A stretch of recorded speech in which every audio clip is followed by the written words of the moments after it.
Hello friends. आज मैं आपके साथ एक मास्टर क्लास शेयर करने जा रहा हूँ। बेसिकली ये मास्टर क्लास है जो कि बिगिनर्स हैं फोटोग्राफी में, उनके लिए बहुत हेल्पफुल रहेगी। क्योंकि कुछ लोग मेरे पास आते हैं वो जो कहते हैं कि यार मैंने फोटोग्राफी स्टार्ट करनी है बट मुझे मैनुअल मोड में ही फोटोग्राफी करनी है, right, which is good, right. But वो लोग जो हैं मैनुअल मोड में फोटोग्राफी करने में बहुत कंफर्टेबल नहीं फील करते। उन्हें यही प्रॉब्लम होती है कि कभी उनके साथ शटर स्पीड ज़्यादा हो जाती है जिसकी वजह से फ़ोटोग्राफ्स जो उनकी हैं बहुत डार्क हो जाती हैं, या कुछ कई बार उन्हें ऐसा लगता है कि नाइट फोटोग्राफी कैसे करें, उन्हें काफ़ी प्रॉब्लम्स फेस करनी पड़ती है। तो मैं कोशिश करूँगा कि ये मास्टर क्लास में आपके ये सारी प्रॉब्लम्स को सॉल्व कर सकूँ, नहीं तो मैं एटलीस्ट आपको एक वे आउट बता सकूँ कि आप किस तरीके से परस्यू कर सकते हैं, किन कैमरा सेटिंग्स के साथ आप किस टाइप की फोटोग्राफी कर सकते हैं, राइट।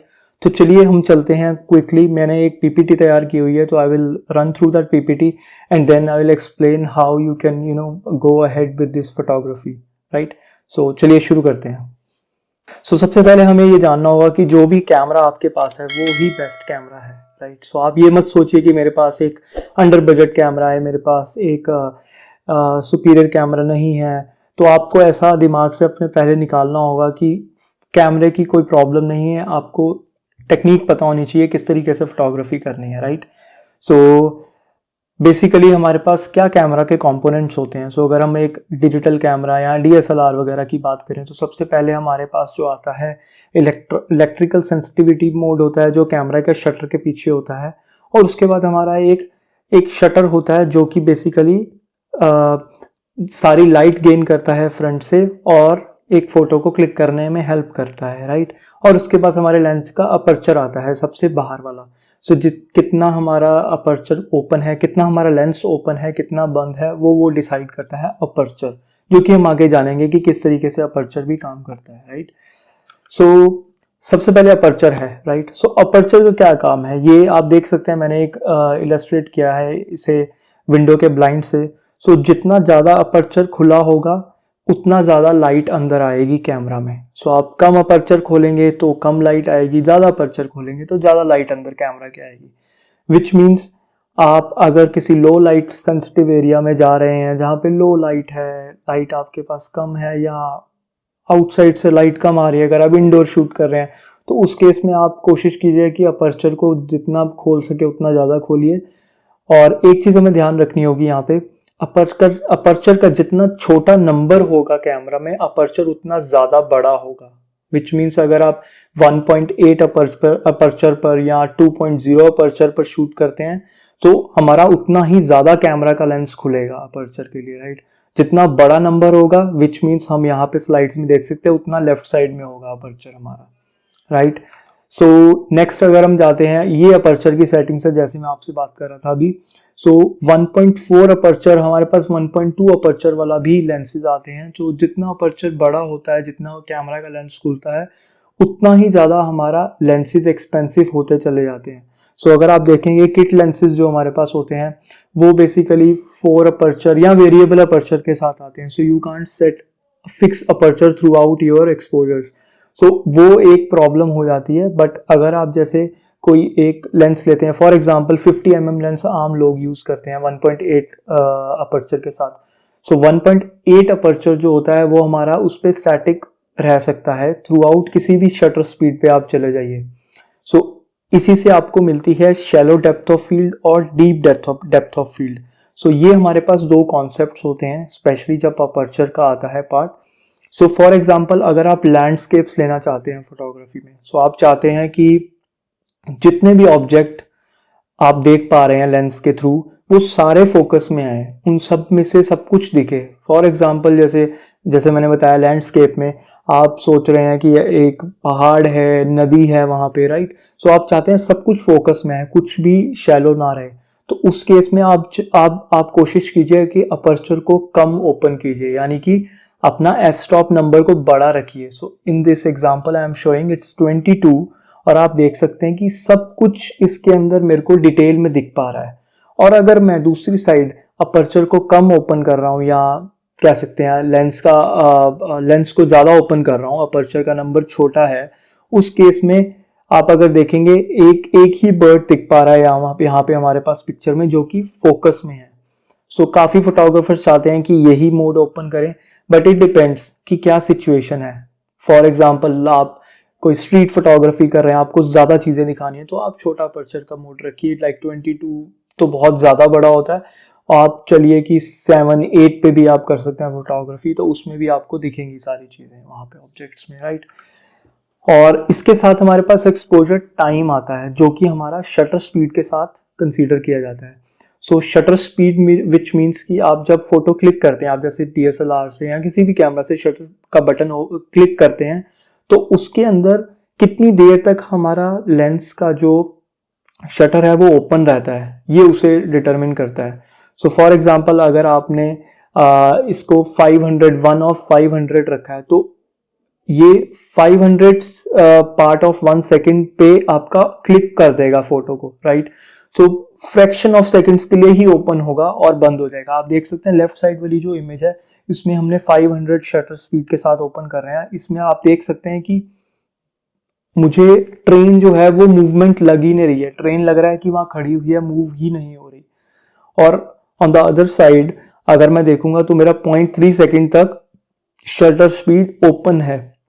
सो शटर स्पीड 0.3 सेकेंड दी गई है, विच मीन्स मेरा 0.3 सेकेंड के लिए शटर ओपन है और फिर बंद हो रहा है। उसमें आप देख सकते हैं कि मुझे ट्रेन का मूवमेंट पता लग रहा है, विच मीन्स मेरे को पता चल रहा है कि ये एक ऑब्जेक्ट है जो मूव कर रहा है पिक्चर के अंदर, राइट।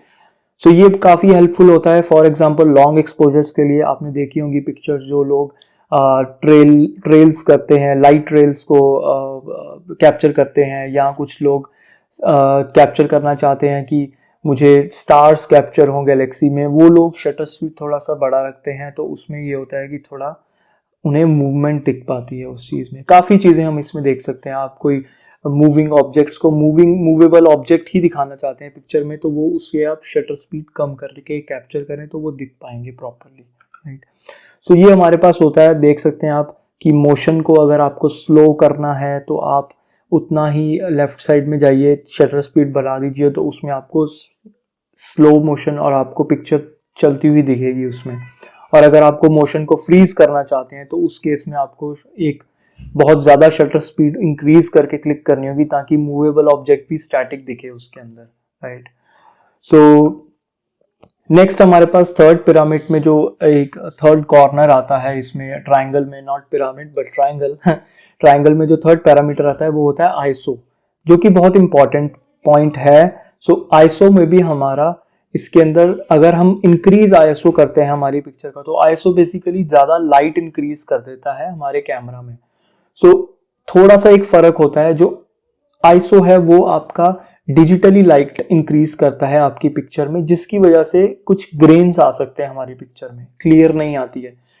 जबकि अदर साइड अगर हम देखें तो हमारा जो अपर्चर है वो हमारा मैकेनिकली पिक्चर में लाइट इंक्रीज करता है, तो वो सेंसर से लाइट ले रहा है और आईएसओ जो है वो डिजिटली लाइट इंक्रीज कर रहा है आपकी पिक्चर में। तो विच मीन्स आईएसओ हमारा इंक्रीज करता है डिस्टॉर्शन को पिक्चर के अंदर। सो इसे आपको कोशिश करनी है कि आप 200, या अगर आपके पास मिररलेस कैमराज हैं तो आप 400 मैक्सिमम 600 तक जाइए। उससे ऊपर जाएंगे तो आपकी फोटो बहुत ज़्यादा डिस्टॉर्ट हो जाएगी और वो पोस्ट प्रोसेसिंग में भी ठीक नहीं हो पाएगी अच्छे से, राइट। तो कोशिश कीजिए कम आईएसओ रखिए और मैनेज कीजिए शटर स्पीड और अपर्चर के साथ अपनी पिक्चर की क्वालिटी को गेन करने में, राइट। सो नेक्स्ट हमारे पास आता है कि कैसे आईएसओ फंक्शन करता है, जैसे मैंने बताया आपको।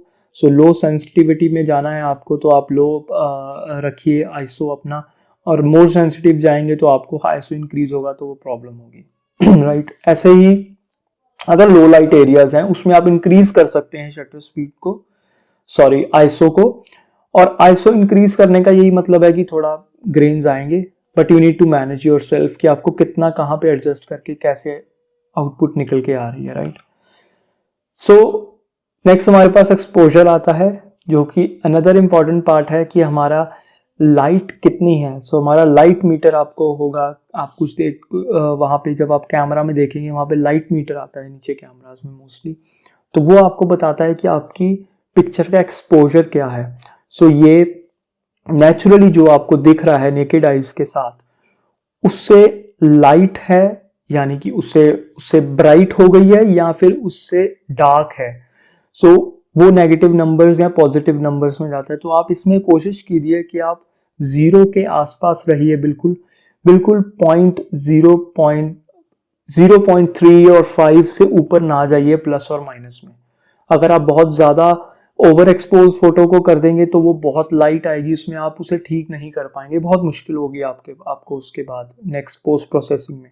कोशिश कीजिए कैमरा से जो पिक्चर बाहर निकल के आ रही है वही आपकी फाइनल पिक्चर हो, उसे पोस्ट प्रोसेसिंग के ऊपर डिपेंडेंट मत रहिए उस पिक्चर के ऊपर कि आप ठीक कर लेंगे बाद में। So don't ever think of that, क्योंकि वो प्रॉब्लम आएगी ही आएगी आपको जब आप नेक्स्ट उसे पोस्ट प्रोसेसिंग में लेके जाएंगे, राइट। सो ये हमारे पास जो ट्राइंगल होता है बेसिकली हमारा, जिसे हम बोलते हैं जो ट्राइंगल ऑफ एक्सपोजर। सो इस ट्राइंगल को आप कैसे कर सकते हैं, तो आप देख सकते हैं एक आईएसओ है जो कि ऊपर है, लेफ्ट में शटर स्पीड आ रही है और राइट में हमारा अपर्चर आ रहा है। सो अपर्चर बेसिकली हमारा, जैसे मैंने आपको बताया, काम करता है कितना देर शटर ओपन, सॉरी कितना शटर बड़ा खुले, कैमरा का लेंस कितना बड़ा ओपन हो, और शटर स्पीड हमारा डिसाइड करती है कि कितनी देर तक शटर ओपन रहे या बंद हो, विच डिसाइड्स की फोटो को ब्लर करना है या फोटो को एक्टिव खींचना है, आपको बिल्कुल स्टैटिक खींचना है। और आईएसओ हमारा ग्रेन्स को इंक्रीज या डिक्रीज कर सकता है, राइट। सो इस पिरामिड आपको बिल्कुल ध्यान रखिए कि बहुत ज्यादा शेप में पिरामिड नहीं चेंज होना चाहिए, तरीके से ये रहे हमारा कि हमें आउटपुट अच्छी तरीके से मिल जाए हमारे जो भी हम चाह रहे हैं। सो मैंने रिसेंटली एक चीट शीट तैयार की थी। सो मैं ये जो पीपीटी जो मैं दिखा रहा हूँ ये मैं आपके साथ शेयर करूंगा इस वीडियो के बाद। सो बेसिकली ये हमारे पास चीट शीट है, बहुत इजीली आप देख पा रहे हैं इसमें कि जो तीनों कंपोनेंट है हमारे फोटोग्राफी के वो कैसे काम करते हैं, किस तरीके से ये चलेंगे, हमारे अपर्चर क्या है, शटर स्पीड कैसे चलती है और आईएसओ का क्या काम रहता है। तो ये सब कुछ इसके अंदर हमें इजीली एक पेज के ऊपर आपको देखने को मिल जाएगा, राइट। सो मैं नेक्स्ट और वीडियोस के साथ भी आऊंगा आपके पास। सो अगर आपको कोई और जानकारी चाहिए फोटोग्राफी के लिए, कोई कैमरा इक्विपमेंट्स अगर आप जानना चाहते हैं कि कौन से अच्छे हैं, किसके साथ आप चल सकते हैं, और जैसे कि अलग अलग ओकेजन में अलग अलग कैमरा इक्विपमेंट्स भी हमें ज़रूरत पड़ सकती है, तो आप वो सब चीज़ें मुझसे पूछ सकते हैं इस वीडियो के कमेंट्स में। प्लीज़ शेयर कीजिए और प्लीज़ हेल्प कीजिए इस वीडियो को और स्प्रेड करने की, and please do like, subscribe and share this video, और चैनल को भी सब्सक्राइब कीजिए आप, हमें हेल्प मिलेगी और वीडियोस में आप आगे हमें और वीडियोस आगे बनाने में, right. So thank you for watching this video and see you in the next video. Thank you, bye bye.